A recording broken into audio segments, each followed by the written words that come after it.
Tahimik. Welcome to the Kabilang Dako. Pangalan ko tong Kabilang Dako. Kumbaga kung sa kabilang side ng Boracay ay napakaingay, dito napakatahimik. Amazing. Ganyan po kahaba. Tingnan niyo po ang harap at likod. Ganyan kahaba ang stretch. Ganyan kahaba ang stretch ng ating nilalakaran ngayon.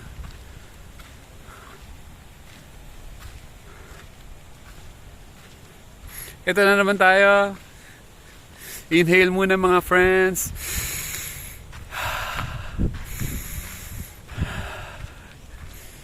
So ito ngayon ang ginawa nating daily routine. Routine natin na maglakad sa sand at magpaaraw. Wala sa plano, bigla na lang natin naisip mag-vlog na naman. Ganda ba ang view? Hindi ko alam kung may naliligo dito, pero tingin ko naman meron. Sana hindi kayo magsawa sa mga video na ito. Comment lang kayo, like and share.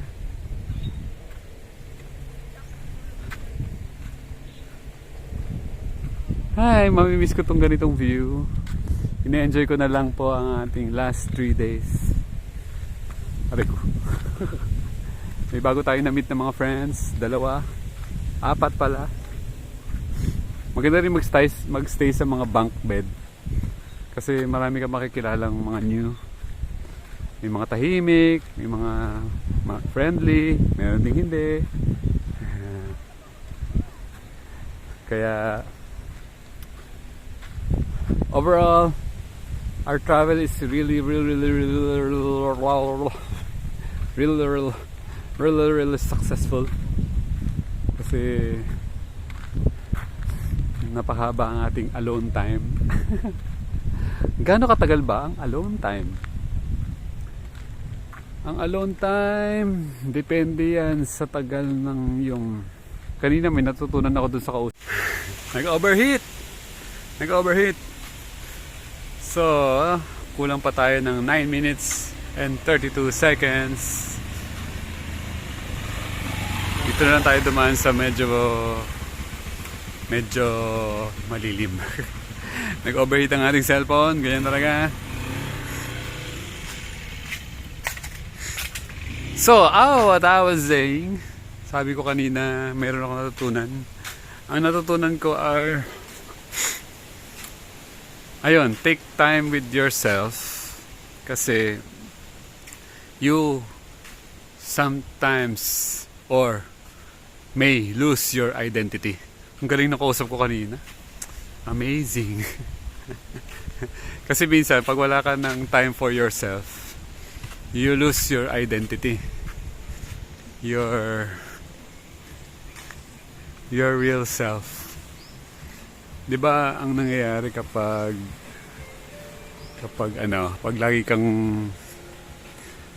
lagi kang may kasama, ang nangyayari, you are considering each other. Kino-consider mo yung gusto ng kasama mo, mga friends mo, family mo, etc. So wala namang masama yun kasi yun ang creating relationship eh. You need to minsan set aside ang yung sarili para pagbigyan yung mga relationships mo. Pero darating ang time na parang dumating ka sa moment na parang parang hindi ko na to gusto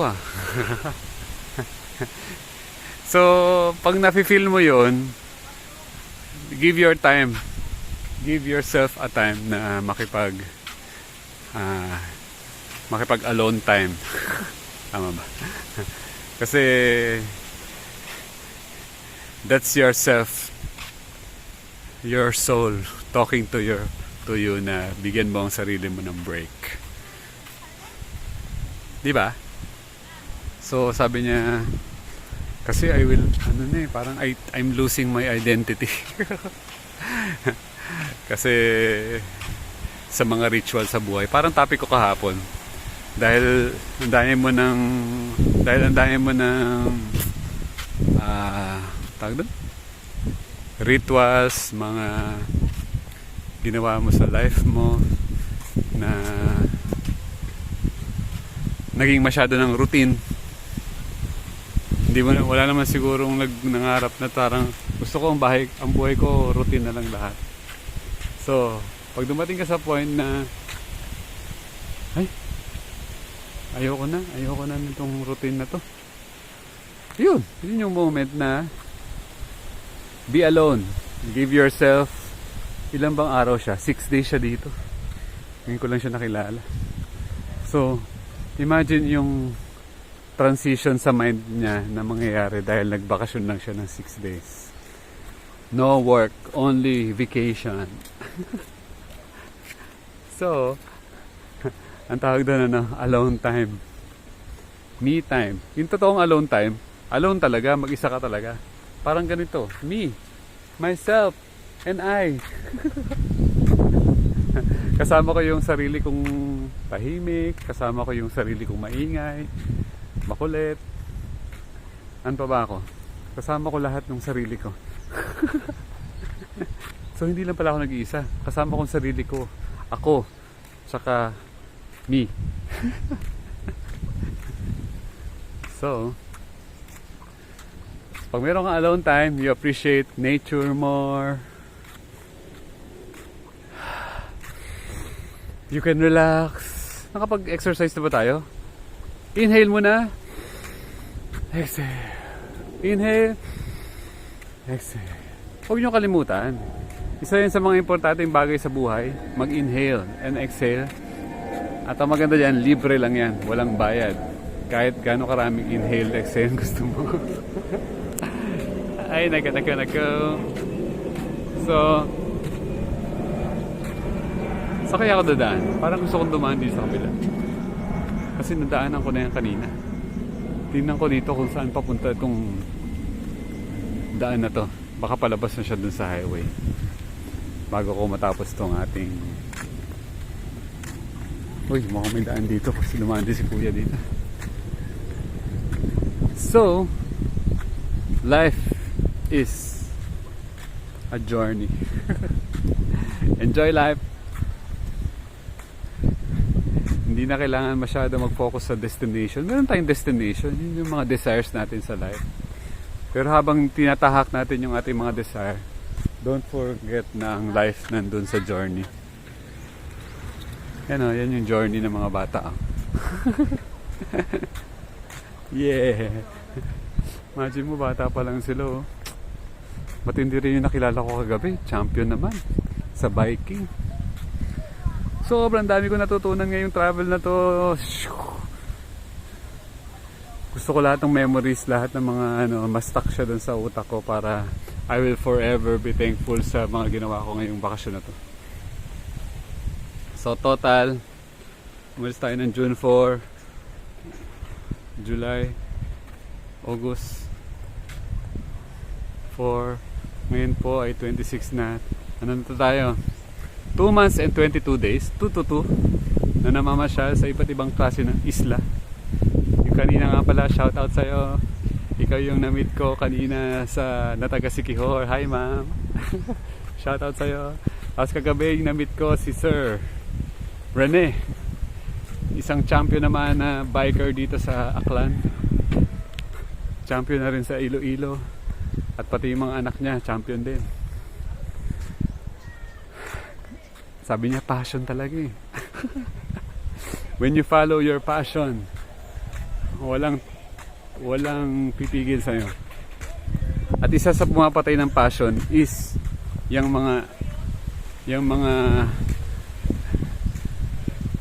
ang tawag doon? Ang tawag ka dyan ay indoctrination ng mga private or public mga study. Ang best learning is matututunan sa parents. hindi sa organized mga kung ano nung study. So better learn for yourself na lang. Learn from yourself. Hindi ko na alam kung nasan ako. Scandi. Yun. Uy, sabi ko 9 minutes na lang, no? 9 minutes and 32. Okay, 8 minutes na tayo. So, saan ba tayo napunta? Learn from yourself. Kung ano yung gusto mo, yun yung i-learn mo. Kaya ang best parenthood pag meron kang anak na gusto mo matutunan is yung pag-aralan mo yung mga desires ng anak mo, then support them na ma-master nila yan. Parang yung kausap ko kahapon, na-master niya talaga yung biking. Lahat ng klaseng bike kaya niyang ayusin. Amazing. Okay. First time natin nakadaan dito. Mukhang may matatagpuan tayong maulam. Woo! Woo!